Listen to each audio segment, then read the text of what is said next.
Татаринформ. Компьютер, планшет, смартфонда. Яңалыклар, фикер, күзәтү. Татаринформ агентлыгында шундый бер сәхифә безнең яңа рубрика балалар табибы ни сөйли дигән. Республика балалар хастаханәсеннән төрле профильле табибларны чакырып, без шулай балалар сәламәтлеге турында сөйләшәбез. Бездә инде психолог, педиатр булды, нефролог, пульмонолог, офтальмолог. Менә бүген без инде яңа ел алдыннан как раз актуаль тема имгәнүләр турында сөйләшмәкче булабыз. Хәзер кышкы каникуллар башланган вакыт. Кышын балалар арасында имгәнүләр ни дәрәҗәдә арта? Менә сезгә хәзер шушы соңгы көннәрдә бозлавык вакыты нинди имгәнүләр белән күбрәк килә башладылар? Кыш фасылын башка ел фасыллары белән чагыштырганда имгәнүләр, аяк-кул сынулар 2-3 тапкыр арта. Чөнки аяк асты бозлавык, бала чагаларның колагында наушник, алар як-якка карамыйлар, җыгласын абайламыйлар. Рәхәтләнеп баралар, уны көтмәгәндә генә җыгалалар, аяк-кул имгәнүләре, сынулары, төрле дәрәҗәдә русчалап әйткәндә растяжениялар күзәтелә. Шундый мөрәҗәгатьләр белән безгә киләләр. Менә бу шул сәбәпләренә күчсәк инде наушниклар дидегез, димме? Наушниклар белән мөрәҗәгать итүчеләр күбрәк үсмер балалардыр инде, әйме? Күбрәк үсмер балалар әйе. Кыш көне бит ул үзенең бик-бик таулары, матур-матур аппак карлары белән матур. Балалар өйдә тик кенә утырмыйлар, алар уйнарга, шөгыльләнергә тиешләр, урамда саф һавада суларга кирәк. Алар тау шуырга китәләр, тимер аякта йөриләр, чаңгыда йөриләр. Шулай ук юл аркылы чыкканда колакларында күбесенчә наушник як-якка карап чыга белмиләр. Юл хәвефләре дәгән балаларның игътибарсызлыгы аркасында күзәтелергә мөмкин. Алар юлны тиз генә кирәкмәгән урыннан, дөрес булмаган җирдән кагыйдәләрне бузып чыкканда, тиз генә өлгерәм дип җавап чыгалар, ләкин юл асты бозлавык булганлыктан сөртенеп җыгалалар, имгәнәләр. Шул вакытта аларда төрле дәрәҗәдәге имгәнүләр, ушиб дип әйтик, растяжениялар, мышцалар тартылыр, мускуллар тартылырга мөмкин. Связкалары, сухожилиялар төрле дәрәҗәдә тартылалар. Һәм иң куркынычы дип әйтик инде, аяк-кул сынулары, бармаклар сынулары шундый дәрәҗәдәге имгәнүләр күзәтелә. Һәм тагын бик куркынычы, алар батутта сикерергә яраталар, ул ел фасылыннан күзәтелми. Батутта алар бик рәхәтләнеп сикерәләр. Яңадан тауда шуалар, тауда шуганда ватрушкада, тюбикларда шуалар. Тюбикларның, ватрушкаларның тизлекләре зур. Алар паровоз итеп төшәргә яраталар. Паровоз итеп төшкәнлектән алар алда булган каршылыкларны күрмиләр. Һәм бер ватрушкалар тизлекне күп иттереп җыялар. Алар кирәкмәгән юнәлештә кереп китәләр. Чаңгыда, мәсәлән, аякны сузып, җиңелчә генә үзеңә кирәк юнәлешне алырга мөмкин булса, ватрушкада тизлек күп булганлыктан алар абайламый калалар. Кирәкмәгән урыннарга кереп китәләр, аяк, кулларын имгәтәләр, күзләренә, мәсәлән, авыл җирендә тигәнәкле урыннар, кыштыганлы урыннар, ырыклары кала бит аларның. Шундый урыннарга кереп китеп, күз имгәнүләрдән күзәтелергә мөмкин. Менә бу ватрушкалар турында күбрәк сөйләсәк, ул шушы соңгы елларда шул имгәнүләрнең төп сәбәбедер инде, әйме, кыш көне ватрушкалар? Ватрушкалар күбесенчә кыш көне иң актуаль проблемаларның берсе булып тора. Хәтта үлемгә китергән очраклар да бар бит, әйме? Үлемгә китергән очраклар да бар. Мәсәлән, алда булган агачларны алар күрмиләр, тизлек белән арт белән төшәләр, ватрушка әйләнеп төшәргә ярата, тизлекне күп җыя. Алда булган каршылыкны күрмиләр, боз кисәкләрен, бозлы карларны күрмиләр, агачны күрмиләр, килеп бәреләләр. Баш имгәнүләрдән күзәтелә, иң кызганычы үлемгә дә китерергә мөмкин. Яңадан иң куркыныч нәтиҗәләрнең берсе шушы шуларның балаларның умыртка баганасы сынырга мөмкин. Умыртка баганасы сынгач, баланың терелү вакыты, реабилитация вакыты 1 елга кадәр сузылырга мөмкин. Бу инде укудан да читләштерә. Укудан да читләштерелә, укудан 6 айга читләштерелә. Үй режимында укытучылар өйгә килеп, бала бер каядагын бара алмый, йөри алмый, каты корсет киеп, 40 минутка кадәр өйдә жүреп тора. Үзенең барасы килгән урынына бара алмый, уйный алган уенын уйный алмый, дуслар белән аралашу, күңел ачу шикләнә. Былтыр булдымы шундый очраклар менә умырткалык сынуга хәтле? Умыртка баганасы сыну, ул без әйтәбез инде врачлар теленә компрессионный перелом позвоночника, дөресрәк әйткәндә, умыртка баганасының алгы передний отдел позвоночника дибез, ул утыра. Позвонок умыртка баганасы губка кебек матдәдән тора. Килгән авырлык аркасында алгы передний отдел позвоночника утыра. Бу очракта балалар бик вакытында мөрәҗәгать итәргә теләмиләр, өйдә калалар һәм алар бөтен специалистлар, бөтен врачларны җырып чыгарга мөмкин, ахырдан гына безгә килергә мөмкин, аркам авырта, ярдәм итегез, нишләргә миңа дип. Әгәр дә компрессионный перелом булган очракта балалар бөтен арканы аркасына җыгылалар, башларын бәрәләр инде, арка белән бәрәләр һәм арткы санына утыра. Ягодица дибез инде. Һәм шушы утырган вакытта аларның сулыш алырга авырлаша, апноэ дибез. Һәм шушы очракта әгәр дә минем сулыш авырайды дип әти-әнисенә әйтә икән, әти-әнисе алып килергә мөмкин. Күп очракта алар килми калалар һәм ахырдан гына киләләр. Ахырдан килгәч, аларның реабилитация вакытлары озыная һәм авырту да озак карап барачак. Бу инде берничә көн узгач та хәтта. Берничә көн узганнан соң яңадан күзәтелә.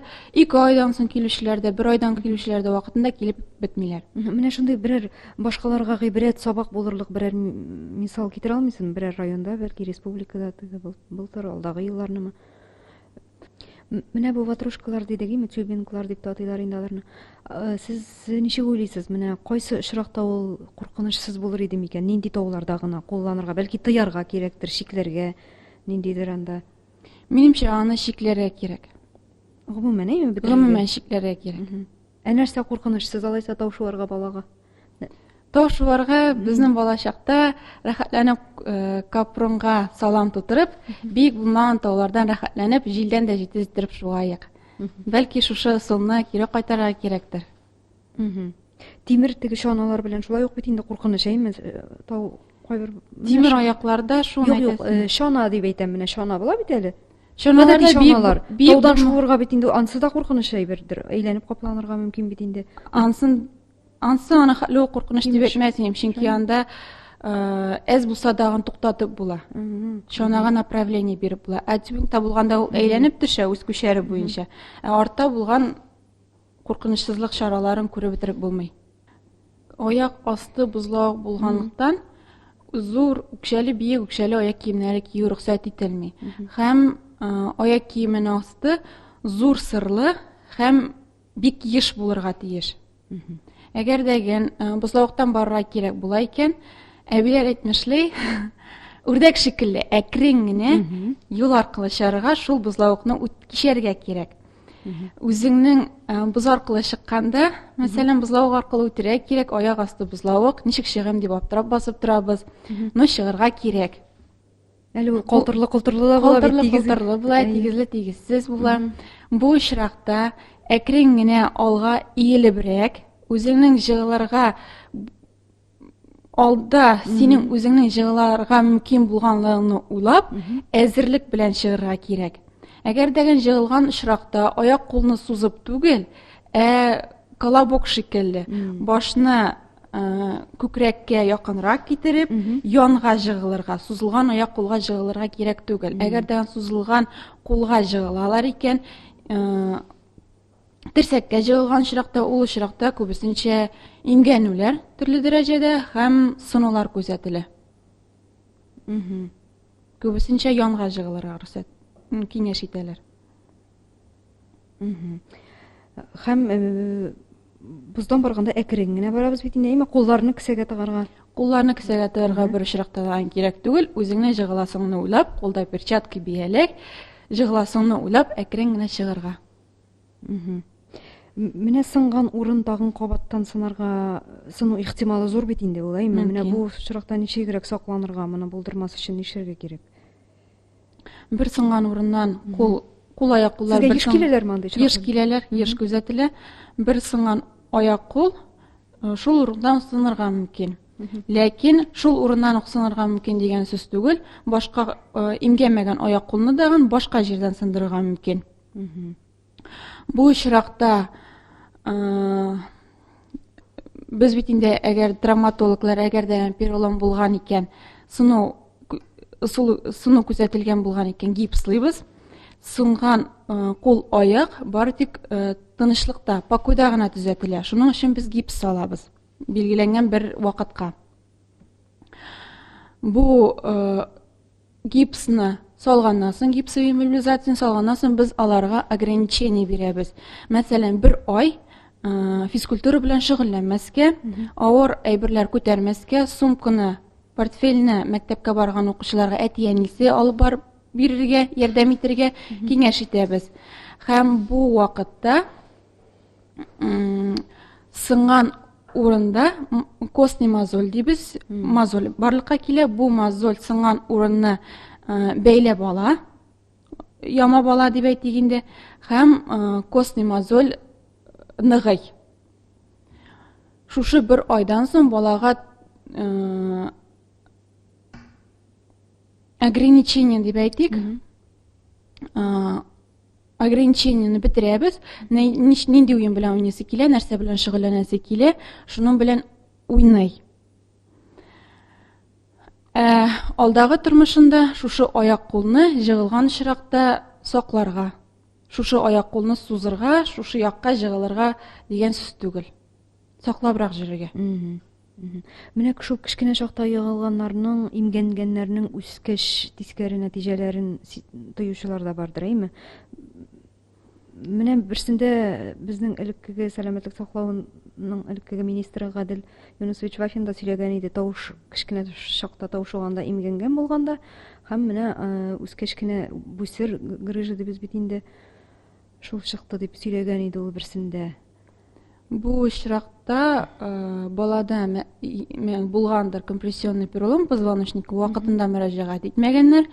Позвонок үсү дәврендә әгәр дәгән баланы вакытында диагнозны дөрес итеп куялар икән, әти-әни вакытында алып килә икән, диагноз куела, дәвалану бирелә. Компрессионный перелом вакытында балалар 6 ай жесткий корсет, каты корсет киеп йөриләр, аларга утырырга ярамый. Бары тик басып торырга 40 минутка кадәр йөрергә мөмкин шул жесткий корсет белән, һәм яту, утырырга ярамый. Бу очракта әти-әнисе алып килмәгән, бала врач күзәтүендә булмаган һәм компрессионный перелом куелмаган булып чыга. Һәм үсү дәврендә позвонок үсмәгән, дисклар кысылган халәттә кала һәм шул картаю дип әйтегендә алдагы тормышында бүсер грыжа халәтендә барлыкка килеп чыга.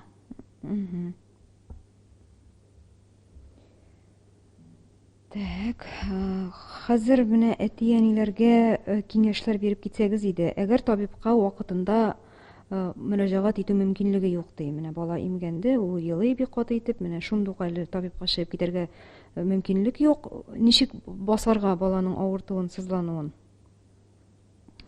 Бу очракта противовоспалительный дарулар бар, ибупрофен, нурофен кебек. Балаларга шушы обезболивающий даруны, сиропны бирергә мөмкин. Баланың яшенә карап, ул һәрбер даруның инструкциясендә язылган. Әгәр дәгән әти-әни сыну очрагы булган дип уйлый икән, бу аяк кулны кул астында булган агач кисәге, агач тактасы белән иммобилизировать итәргә бәйләп куярга кирәк. Кул астында инде каты әйбер бар, катырка, агач кисәге, шулар белән беркетеп куярга кирәк. Әгәр дәгән ушиб, растяжение кебек җиңелчә генә диагноз дип уйлый икән, бу очракта авыртуны басыр өчен шу алда итеп кителгән ибупрофен, нурофен кебек авыртуны баса торган дарулар бирергә мөмкин. Һәм бер очракта дагы аяк-кулны, имгәнгән аяк-кулны җылы суга тыгарга ярамый, бары тик салкын суга тыгып торырга мөмкин, яки сөлге аркылы салкын әйбер куеп торырга. Ушиб растяжение булган очракта билгеләнгән вакыттан соң бер 15-20 минуттан соң авырту кими. Һәм алга таба баланың сәламәтлеге нык һәм бәхетле киләчәк телибез икән, врачка алып барып диагнозны подтверждать итәргә кирәк. Менә балалар өчен иң куркынычсыз спорт төре дип сез кайсыларын атар идегез? Кайда менә аеруча имгәнүләр бит инде безнең фигуралышууда буладыр, әйме, чаңгы спорт төрендә. Кайсысы менә куркынычсызрак баланы имгәнүдән сакланыр өчен нинди спорт төренә бирергә мөмкин булыр иде? Чаңгыда жүрү куркынычсыз.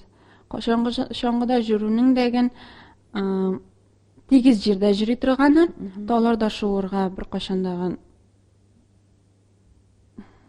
Тауда шуу рәхәт, ләкин тауда шуганда алар тизлек белән туктый алмыйлар. Һәм тауда шуганда төрле трамплиннар барлыкка килә, алда булган агач кисәкләре, такта кисәкләре, боз кисәкләре алар күреп бетермиләр һәм җыгылалар. Бу иң куркынычы һәм бу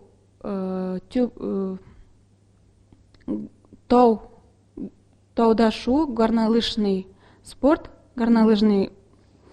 бул очрагында имгәнүләр очрагы күп.